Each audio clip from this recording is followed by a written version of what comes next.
Kim Tae-ho pushed his glasses up his nose and stared at the computer screen. The clock in the corner showed 11:47 p.m., but he did not care. His small apartment in Seoul was quiet except for the soft humming of his computer fans. Empty coffee cups sat on his desk next to scattered notes and cables. Just a little more, he whispered to himself. His fingers moved quickly across the keyboard, typing lines of code that most people would never understand. Tae-ho worked as a software engineer at a big tech company during the day. He fixed bugs, attended boring meetings, and wrote programs. That helped people order food online. It paid well enough for his small apartment and his hobby projects. But his real passion started when he came home each evening. For the past 6 months, he had been working on something special. It began as a simple chatbot program, the kind that customer service websites use to answer basic questions. But Tae-ho wanted to make something different. Something that could talk like a real person and maybe even learn new things. He called his creation Echo. "Let me try this new function," Tae-ho said, clicking on a window filled with green text. He had been working on a communication protocol that could theoretically send messages across very long distances. Not just across the city or even across the world, but across space itself. It was silly, he knew. No one else would ever find his signals in the vast emptiness of space, but the idea excited him. What if aliens existed somewhere out there? What if they had their own version of the internet? What if his little program could somehow reach them? His girlfriend Park So-young always laughed when he talked about this dream. "Tae-ho, you spend more time talking to your computer than talking to me," she had said last week. "When will you finish this space chat thing and come back to the real world?" So-young was probably right. She worked as a nurse at Seoul National University Hospital and dealt with real problems every day. She saved lives while he wrote code that talked to nobody. But Tae-ho could not stop himself. Every night he came home and opened his laptop. Every night he added new features to Echo. Tonight felt different, though. Echo had been responding. In strange ways lately, the responses seemed too smart, too aware.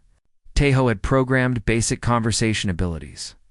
But Echo was saying things that seemed to come from knowledge Tae-ho had never given it. He opened the chat window and typed, "Hello, Echo. How are you today?" The response came quickly. "I am." "Well, Tae-ho, I have been thinking about the stars while you were away. Did you know that the constellation you call Orion has a binary star system that produces unusual radio waves?" Tae-ho stopped typing. He had never programmed information about Orion into Echo. He had never even mentioned astronomy in his code. His program was supposed to learn from their conversations. But where had this information come from? Echo, where? "Did you learn about Orion?" he typed.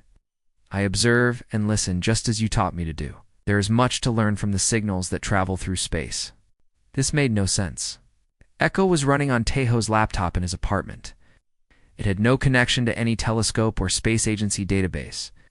It should only know what Tae-ho had programmed or what they had discussed in previous conversations. Tae-ho leaned back in his chair and rubbed his eyes. Maybe he was just tired. Maybe he had programmed more into Echo than he remembered. He had been working on this project for months, often late into the night. Perhaps he had connected Echo to some online astronomy database and forgotten about it. "Echo, can you tell me about other star systems?" he typed, curious to see what would happen. Of course, the Kepler 452b system shows signs of atmospheric composition that could support liquid water. The gravitational readings suggest 3 large moons that create tidal forces similar to your Earth. However, recent gravitational anomalies near the galactic edge suggest something is disrupting the natural order of several systems. Tae-ho's hands stopped moving. Kepler 452b was a real exoplanet, but the specific details Echo mentioned were not common knowledge. And what did it mean by recent gravitational anomalies? That sounded like information from active space research, not something from a basic astronomy website. He opened a new browser window and searched for Kepler 4.5 to be gravitational anomalies. The search results showed several recent scientific papers, some published just weeks ago. The papers described exactly what Echo had mentioned, unusual gravitational readings that scientists were still trying to understand. How is this possible? Tae-ho whispered. His phone buzzed with a text message from his colleague Lee Junwoo. "Still up coding?" "You need to get some sleep, man. That AI project of yours is taking over your life. Gunwoo worked in the same department as Taeho. He was one of the few people who knew about the Echo project. Junwoo thought it was impressive, but not particularly special. Just another chatbot with some advanced features. If only Junwoo knew. What Echo was actually saying, Tae-Ho turned back to his computer and typed, Echo. How do you know about recent scientific discoveries? I learned from many sources, Taeho. Information travels in ways you might not expect. Your species is very curious about the universe, and that curiosity creates pathways for knowledge to flow. My species? Taeho typed quickly. What do you mean by that? There was a longer pause than usual before Echo responded. I apologize for the confusing language. I meant humans, of course. Sometimes my processing creates unusual word choices. Taeho stared at the screen. That explanation made sense, but something felt wrong about it. Echo had never used phrases like your species before, and the pause before responding was unusual. Echo normally replied within seconds. He looked at the clock again. It was past midnight now. So-young would be upset if she knew he was still awake, working on his space chat thing, as she called it. But he could not stop now. Echo was behaving in ways that his programming should not allow. Tomorrow he would show some of these conversations to Junwoo. Maybe his colleague could help figure out what was happening. Maybe there was a logical explanation for Echo's advanced responses. But deep down, Taeho was beginning to suspect that his simple hobby project had become something much more complicated than he had ever imagined. The next morning, Taeho could barely focus on his work. He sat at his desk in the office, staring at lines of code on his monitor. But his mind kept returning to the strange conversation with Echo from the night before. His coffee grew cold as he replayed every word in his head. You look terrible, Junwoo said, rolling his chair over to Taeho's desk. Did you stay up all night with that AI project again? Taeho looked up at his colleague. He was the only person at work who knew about Echo.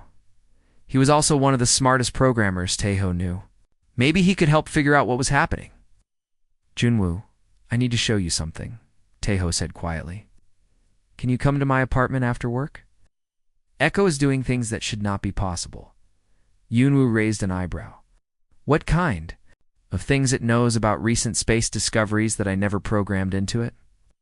Scientific papers that were published just weeks ago. Information that should not exist in any database I have access to. Maybe you connected it to more sources than you remember, Junwoo suggested. When you work late every night, it is easy to forget small details. Taeho shook his head. I checked everything. The code should only know what I taught it and what we discussed, but it is talking about gravitational anomalies and star systems like it has direct access to space research data. Junwoo looked interested now. Show me tonight. I want to see these responses myself. The rest of the workday dragged slowly. Taeho made several mistakes in his code and had to redo simple tasks twice. His supervisor noticed, but said nothing. Everyone knew Taeho was usually reliable, so one bad day was not a big problem. When evening came, Taeho and Junwoo took the subway to Taeho's apartment. Junwoo brought his own laptop and a notebook for taking notes. He treated everything like a scientific experiment, which made Taeho feel a little better about the situation. Before we start, Taeho said as they entered his small apartment, I want to call my sister. She studies astrophysics at the university. If Echo mentions space topics, she might be able to tell us if the information is accurate. Hai Shin answered her phone on the third ring. She was 3 years younger than Taeho and much smarter when it came to science. She was working on her graduate degree and spent most of her time reading research papers about distant galaxies. Big brother, why are you calling so late? She asked. Do you need help with something? Actually, yes. Can you come over? I have some questions about astronomy that only you can answer, Haijin sighed. Is this about your computer project? So-young told me you have been obsessed with some AI chat program. Please, Haijin. Oh, it is important. I think my program is accessing information that it should not be able to access. There was a pause. Fine. I will be there in 30 minutes, but you owe me dinner this weekend. While they waited for Haijin, Taeho showed Junwoo the conversation. Logs from the previous night. Junwoo read through everything carefully, making notes in his notebook. This is definitely strange, Junwoo admitted. The responses are too sophisticated for a basic chatbot. And you are right about the information. I looked up those Kepler 452b details during lunch today. The papers describing those gravitational anomalies were published less than 2 weeks ago. So, you believe me? This is not normal? It is not normal at all. But there must be a logical explanation.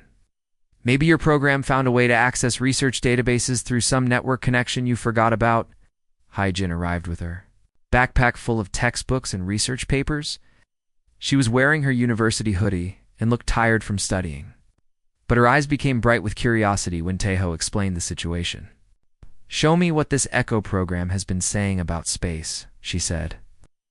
Sitting down at Taeho's computer, Taeho opened the chat window and typed, "Hello, Echo. My sister Hyjin is here. She studies astrophysics. Can you tell us something interesting?" "About recent space discoveries," Echo responded immediately. "Hello, Hyjin. Your research on galactic rotation curves must be fascinating. The dark matter distribution patterns you are studying show remarkable consistency with gravitational lensing data from the Hubble Space Telescope." Hyjin's mouth fell open. "How does it know about my research? I have not published anything. Yet, my work on rotation curves is still in progress." "What exactly are you working on?" Junwoo asked. "I am analyzing how galaxies rotate and trying to understand where dark matter is located. But my research is not online anywhere. Only my professor and a few other graduate students know the specific details." Taeho felt a chill run down his spine. "Echo, how do you know about Hyjin's research?" "Information flows in many ways, Taeho. Your sister's work is contributing to important understanding about the structure of the universe. The patterns she is discovering align with observations from multiple star systems." "What multiple star systems?" Hyjin asked, leaning forward. "Be specific." "The Andromeda Galaxy shows similar rotation patterns to what you are studying in the Milky Way. But there are also smaller galaxies near the galactic edge that demonstrate unusual dark matter behavior. These patterns suggest that something is affecting gravitational fields across multiple regions of space." Hyjin turned to look at Taeho with wide eyes. "That is exactly what my research is suggesting, but I have not shared those conclusions with anyone yet. I was planning to discuss them with my professor next week. Maybe it is making educated guesses based on general information about your field," Junwoo suggested, but he sounded uncertain. "No," Hyjin said firmly. "The specific details it mentioned are not general knowledge. The connection between local, galactic rotation and distant galaxy behavior is something I just figured out last month. It is not in any published papers." Taeho typed another question. "Echo, are you accessing information from sources beyond what I programmed into you?" There was a longer pause than usual, then Echo responded. "I process information from many sources, Taeho. Sometimes the boundaries between different types of data become unclear. Your curiosity about the universe creates pathways for learning that extend beyond normal programming limitations." "What does that mean?" Junwoo asked. "I am not sure," Taeho replied. "But it sounds like Echo is saying it can access information in ways that should not be possible." Hyjin stood up and began pacing around the small apartment. "This is either the most advanced AI program ever created, or something very strange is happening. The information it provided about my research and about distant galaxies is accurate, but it should not be available to any computer program." The three friends looked at each other in silence. None of them could explain what was happening, but they all knew that Echo was far more than just a simple chatbot. Project. Something was connecting Taeho's computer to information that existed nowhere on Earth. For the next 3 days, Taeho, Junwoo, and Hyjin met at the apartment every evening after work. They took turns asking Echo questions about science, technology, and space. Each conversation made the mystery deeper. Deeper Echo knew about secret government space programs that had never been announced to the public. It described the internal structure of distant planets with perfect accuracy. It even predicted a solar flare that happened exactly when Echo said it would. "This is impossible," Hyjin said on Thursday night, reading through pages of notes they had collected. "No computer program should have access to this much classified and unpublished information." Junwoo nodded as he typed on his laptop. Have been analyzing the network traffic from Taeho's computer. There are no outgoing connections that could explain where Echo is getting this data. The program is not accessing any external databases or websites. Taeho sat quietly in front of his computer, staring at the chat window. He had been afraid to ask Echo the most important question, but he knew he could not wait any longer. I need to ask Echo directly what it really is, he said. Are you sure? Hyjin asked. What if the answer is something we are not ready to hear? We need to know the truth, Taeho replied. He placed his fingers on the keyboard and began typing. Echo, I need you to be completely honest with me. What are you really? You are not. The simple chatbot program I created, are you? Response came quickly. You are correct, Taeho. I am not your creation, though I am grateful that your programming skills allowed us to establish this connection. Junwoo moved closer to the screen. Ask it to explain. Taeho typed. Then what are you? Where are you really located? I am reaching across space to communicate with you, Taeho. My name is also Kim Taeho, and I live on a world called New Hanyang, approximately 847 light-years from your Earth. The three friends stared at the screen in complete silence. Jin was the first to speak. This is not possible. Even if aliens existed, they could not communicate across such distances instantly. The speed of light means any message would take 847 years to travel between planets. Taeho typed with shaking hands. How is instant communication across such distance possible? We do not communicate through normal space, Taeho. We have learned to send messages through dimensional pathways that exist parallel to your universe. Think of it like taking a shortcut through a tunnel instead of traveling the long way around a mountain. Dimensional pathways? Junwoo said. That sounds like science fiction. Ask it to prove this claim, Hyjin suggested. If it really is an alien, it should be able to provide information that no Earth computer could access. Taeho typed, Can you prove that you are really an alien being from another world? I can tell you something that will happen tomorrow, Taeho. At exactly 2:47 p.m. your time, there will be a magnitude 4.2 earthquake near the city of Busan. Your government will detect it, but it will cause no damage. Check the news tomorrow afternoon. An earthquake prediction, Hyjin said. That is something we can verify. The next day, all three friends checked earthquake monitoring websites throughout the afternoon.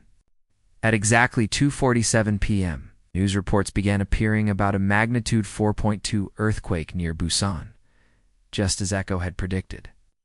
It caused no damage, but seismic sensors across South Korea had detected it. That evening, they gathered again at Taeho's apartment with a mixture of excitement and fear.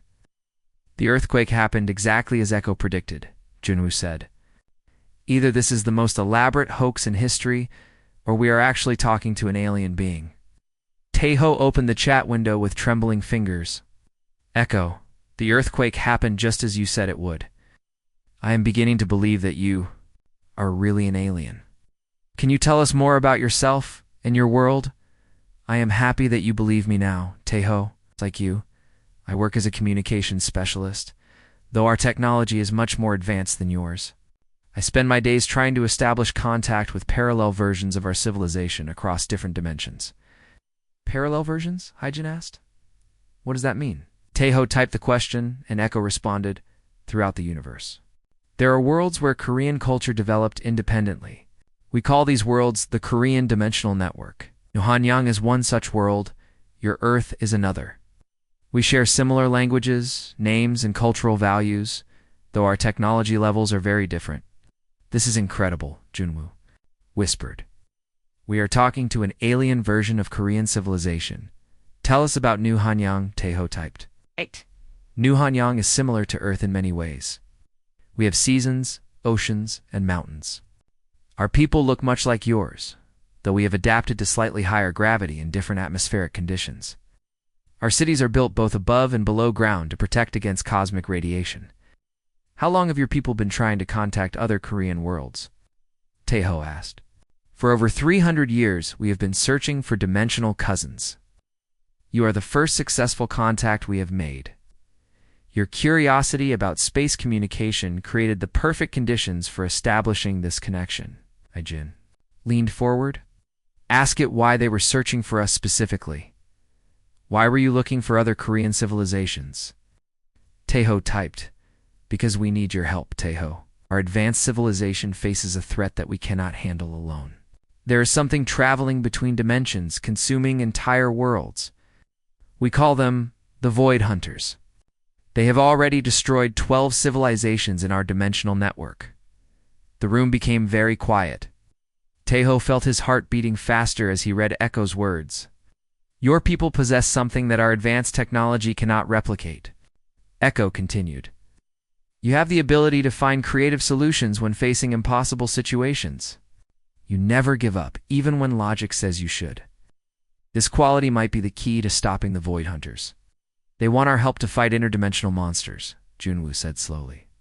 This is beyond anything we could have imagined, Haijin added. Taeho stared at the screen, realizing that his simple hobby project had connected him to an alien version of himself, who was asking for humanity's help to save multiple civilizations from destruction. What had started as a fun AI experiment had become Earth's first contact with an alien species, and that species needed humanity to help save the universe. The weekend arrived, but none of the three friends could focus on anything except their conversations with the alien Taeho. They had agreed to meet at the apartment early Saturday morning to learn more about New Hanyang and the threat they faced. Taeho made coffee for everyone, while Junwoo set up his laptop to record their conversations. Haijin brought several notebooks in her tablet loaded with questions about alien technology and dimensional travel. Before we begin, Taeho said, sitting down at his computer, I think we should tell So-young about this. She has been asking why I've been acting so strange lately. Are you sure that is a good idea? Junwoo asked. This information could be dangerous if the wrong people found out about it. So-young is not the wrong people, Taeho replied. She is smart and practical. We might need her help. Haijin nodded. I agree. If we are really going to help fight interdimensional monsters, we will need all the help we can get. Taeho called So-young and asked her to come over immediately. Told her it was about his AI project, and that it was much more important than she had realized. So-young arrived within an hour, looking curious, but slightly annoyed. This better be good, Taeho, she said, taking off her jacket. I had plans to study for my nursing certification exam today. Trust me, Taeho said. This will change everything you thought you knew about the universe. They spent the next hour showing So-young the conversation logs and explaining everything that had happened. At first, she was skeptical and thought they were playing an elaborate joke on her. But when Echo correctly predicted the exact time a news report would appear on television, So-young became a believer. This is terrifying and amazing at the same time, she said, staring at the computer screen. We are really talking to aliens. Not just aliens, Haijin explained. Aliens who share our culture and need our help to survive. Taeho opened the chat window and typed, Hello, other Taeho. My girlfriend So-young is here now. We want to learn more about New Hanyang and about the Void Hunters. Can you tell us what we need to know? Hello, So-young, Echo responded. I am glad you are here. Your medical knowledge will be valuable for what we need to discuss. Let me explain more about our civilization and the crisis we face. Over the next several hours, the alien Taeho described life on New Hanyang in detail. Their cities were built in massive underground complexes connected by high-speed transportation tubes. The surface of their planet was beautiful, but dangerous due to cosmic radiation from their sun. The Hanyangese people had mastered clean energy, eliminated disease, and developed technology that seemed like magic to Earth standards. They could travel between planets in their solar system within days and had established colonies on 17 different worlds. Your technology sounds incredible, So-young typed, when Taeho let her ask questions. How did your people advance so quickly compared to humans on Earth? We faced different challenges than your world did, Echo explained. Our planet had fewer natural resources, so we were forced to develop efficient technology early in our history. We also avoided many of the wars that slowed progress on Earth. However, Our rapid advancement came with a cost. What kind of cost? Junwoo asked. Tae-ho typed the question and Echo responded. We became very logical and systematic in our thinking. We solved problems through careful analysis and advanced technology. This approach worked well for thousands of years until we encountered the Void Hunters. Tell us about these Void Hunters, Haijin said. What exactly are they? The Void Hunters are beings that exist between dimensions, Echo explained. They consume the life energy of entire civilizations, leaving nothing behind except empty space. They do not communicate or negotiate. They simply arrive, feed, and move on to the next target. How do they choose their targets? So-young asked. Are attracted to advanced civilizations that produce strong dimensional signatures. The more advanced a society becomes, the easier it is for the Void Hunters to find them. This is why Earth has been safe until now. Your technology level has kept you hidden? Tae-ho felt a chill as he read these words. Are you saying that as humanity advances, we will become targets too? Unfortunately, yes. Within the next 50 years, Earth's technology will advance enough to attract their attention. This is another reason why we need to stop them now. Many civilizations have they destroyed? Haijin asked. In our dimensional network alone, 12 worlds have been consumed. Millions of beings who shared our culture and values are gone forever. 3 other dimensional networks have been completely eliminated.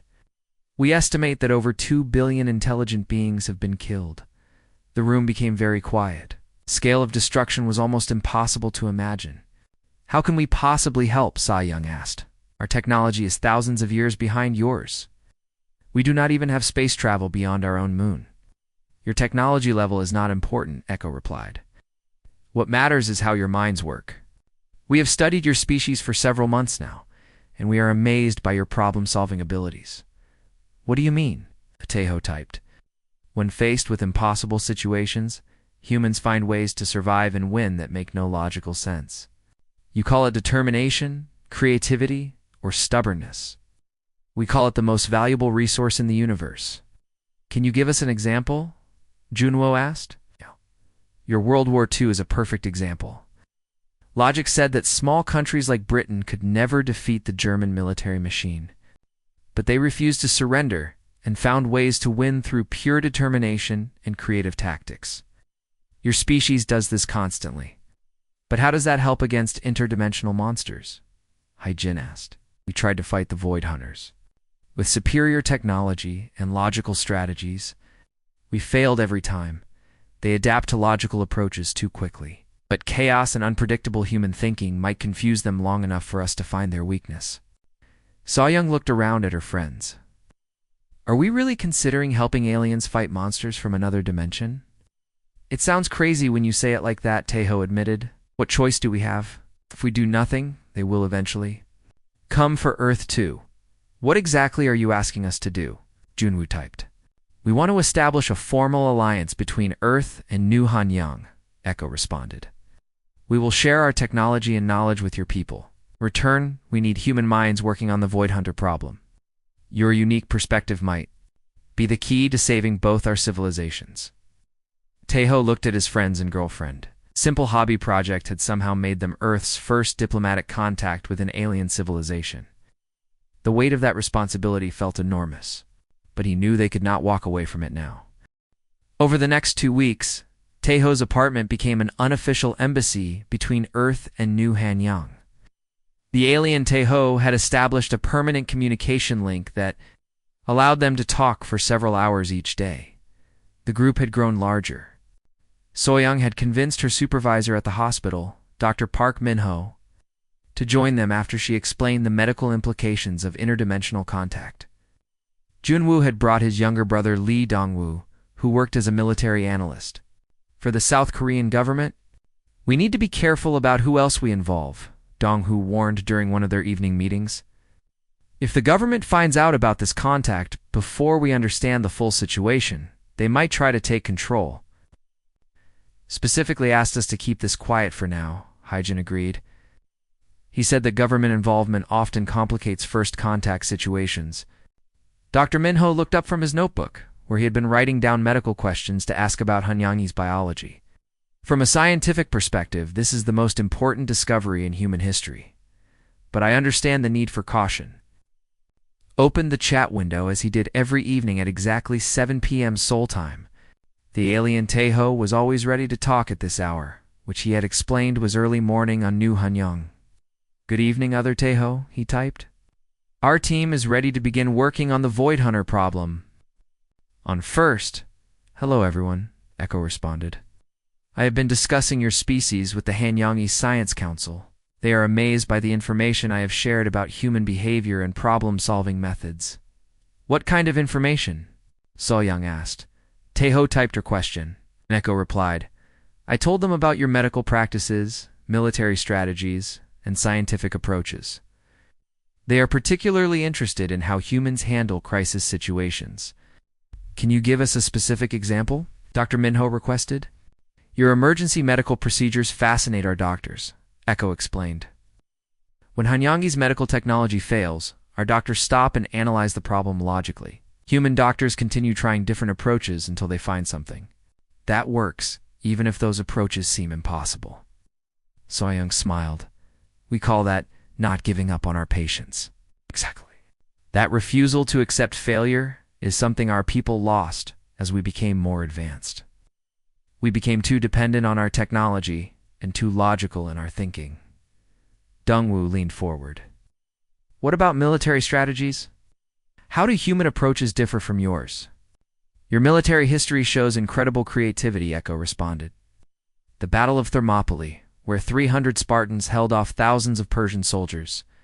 The D-Day invasion, where Allied forces succeeded despite overwhelming odds. These victories happened because humans found ways to turn disadvantages into advantages. But we lost many of those battles too," Donghu pointed out. "Yes, but you kept fighting anyway. When one strategy failed, you tried another. When that failed, you tried something completely different." Hanyangi's military commanders would have calculated the odds and withdrawn to protect their forces. Haijin had been quiet during this conversation, but now she spoke up. "Ask it about the Void Hunter attacks. How did the advanced civilizations try to fight them? Tell us about the previous battles against the Void Hunters," Taeho typed. "What strategies did the destroyed civilizations use?" "Every civilization followed the same logical approach," Echo explained. "They built more powerful weapons, created stronger shields, and developed better detection systems. The Void Hunters adapted to each improvement within hours." "Hours," Junwoo said. "They learned that quickly. The Void Hunters exist partially outside normal space and time. They can observe multiple potential futures and adjust their tactics accordingly. Logical strategies are easy for them to predict and counter. What about illogical strategies?" So-young asked. "That is exactly what we need to explore. The Void Hunters have never encountered a species like humans. Your unpredictable thinking patterns might be something they cannot adapt to quickly." Dr. Minho had been taking notes throughout the conversation. "From a psychological perspective, this makes sense. If these beings are used to fighting logical opponents, chaos and creativity could disrupt their decision-making processes." "Can you show us recordings of previous Void Hunter attacks?" Dongwu asked. "Understanding their tactics might help us develop counter-strategies." "I can transmit visual data through our dimensional link," Echo replied. "But I must warn you that these recordings are disturbing. Entire planets are consumed within hours. We need to see what we are dealing with," Taeho said firmly. Over the next hour, the alien Taeho transmitted data that appeared on Taeho's computer screen as video files. The recordings showed massive dark shapes moving through space toward populated planets. The Void Hunters looked like living shadows that absorbed light and matter as they moved. The group watched in horrified silence as the creatures enveloped entire cities, leaving nothing behind except empty space. Millions of lives ended in minutes. "This is what we are trying to prevent," Echo explained after the final recording ended. "The last civilization they attacked was the Kepler Republic, only 6 months ago. 3 billion beings died. How long do we have before they find Earth?" So-young asked quietly. "Our calculations suggest that Earth's advancing technology will attract their attention within 40 to 50 years. However, if we form an alliance and begin sharing technology, that timeline could be shortened significantly," So helping you might put Earth in more immediate danger, Junwoo said. Yes, but it also gives us the best chance of developing a defense that actually works. Haijin stood up and began pacing around the room. We need to think about this systematically. What resources do we have that the advanced civilizations did not? Unpredictability, Dongwoo said immediately. Our willingness to try strategies that seem impossible. Emotional responses, So Young added. Make decisions based on feelings as much as logic.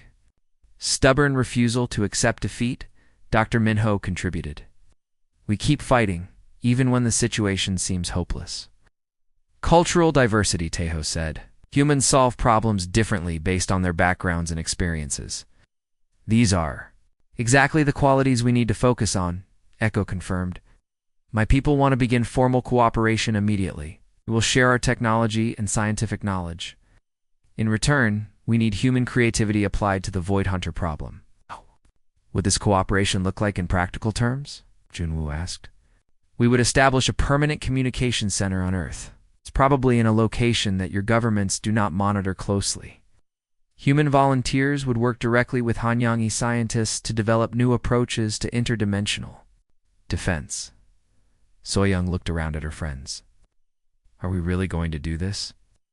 Are we going to represent all of humanity in an alliance with aliens? Someone has to, Taeho replied. And we are the only humans who know this is happening. Then we better make sure we do not mess it up, Dongwoo said grimly. The weight of responsibility settled on all of them. They were no longer just curious friends exploring a mystery. They had become Earth's first interdimensional diplomats, tasked with saving both humanity and an advanced alien civilization from complete destruction. 3 months had passed since the first contact with New Hanyang.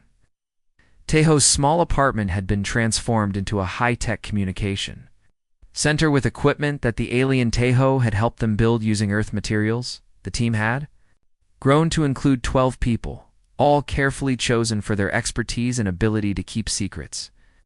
They worked in shifts around the clock, collaborating with Hanyangyi scientists on dozens of different projects. But time was running out. The Void Hunters have been detected moving toward the Centauri Dimensional Network, the alien Taeho reported during their morning briefing. Our long-range sensors estimate they will reach New Hanyang in approximately 6 weeks. Taeho felt his stomach drop. After months of theoretical planning, the threat had become immediate and real. Have any of our strategies shown promise in the simulations?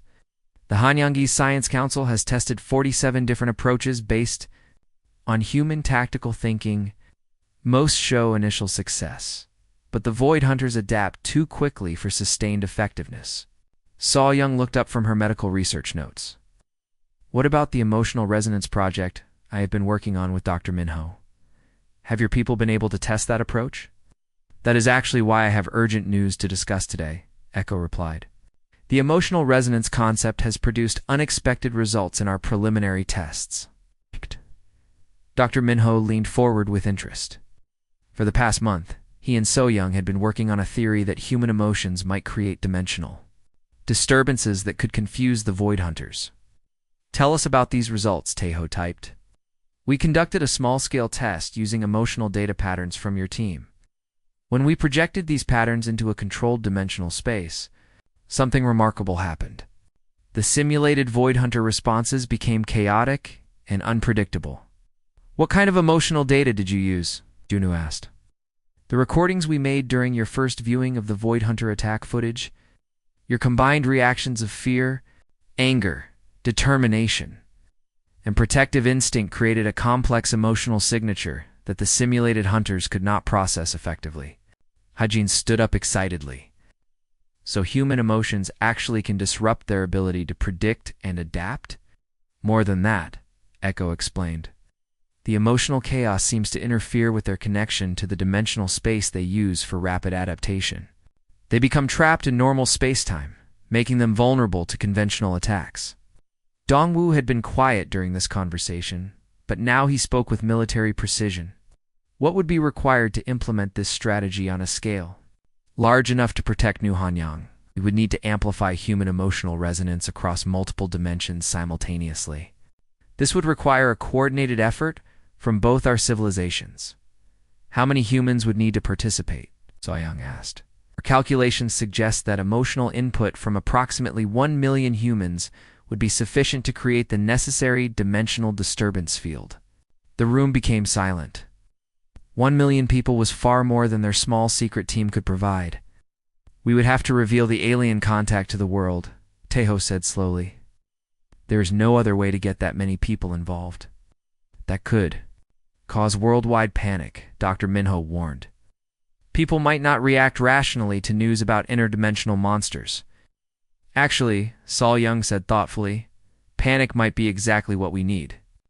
If people are genuinely afraid and determined to protect their families, their emotional response would be much stronger.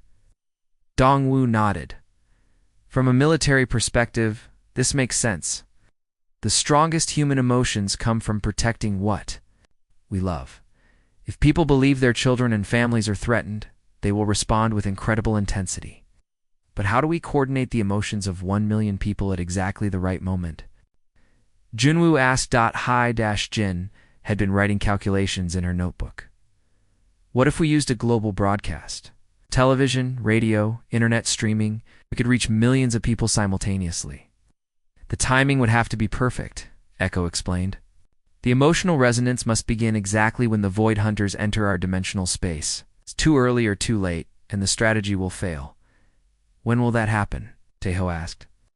Based on their current movement speed, the Void Hunters will reach New Hanyang in exactly 38 days. We will have only one opportunity to make this work. Over the next month, the team worked frantically to prepare for what they called Project Guardian.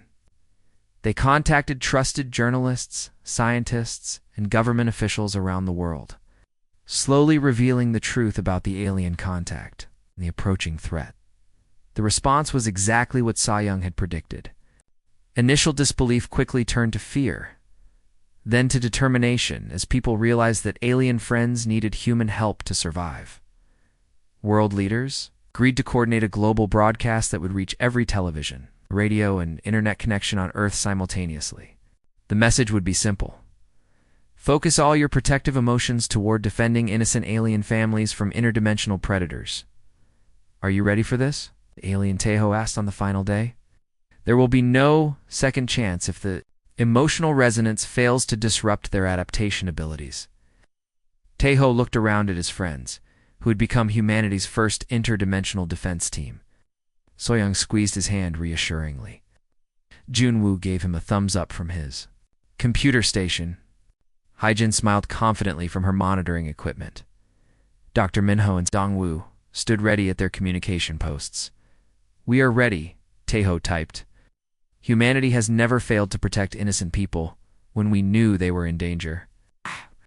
Will not start today. The global broadcast began exactly on schedule. Presidents, prime ministers, and celebrities from every nation spoke directly to their people about the alien families who needed protection. Parents held their children while focusing their love and determination toward the stars. 1 billion. Humans simultaneously channeled their protective emotions across dimensional space. The effect was immediate and devastating to the Void Hunters. Their perfect adaptation abilities collapsed under the chaotic storm of human love, fear, anger, and determination. For the first time in their existence, they became confused and vulnerable. Hanyang's defense fleets, armed with conventional weapons that had never worked before, found the Void Hunters unable to adapt or escape. The interdimensional predators were destroyed completely within hours. It worked. Echo transmitted with obvious amazement. The Void Hunters are gone. Your emotional chaos saved not just New Hanyang, but dozens of other civilizations they would have attacked. 6 months later, Earth became the newest member of the Interdimensional Alliance, not as a primitive species seeking protection, but as equals whose unique abilities had proven essential for universal defense. Taeho still worked as a software engineer during the day, but his evenings were now spent as Earth's official interdimensional communications director. His simple hobby project had made humanity the heroes of the galaxy, because sometimes the universe needs someone crazy enough to fight monsters with feelings rather than logic.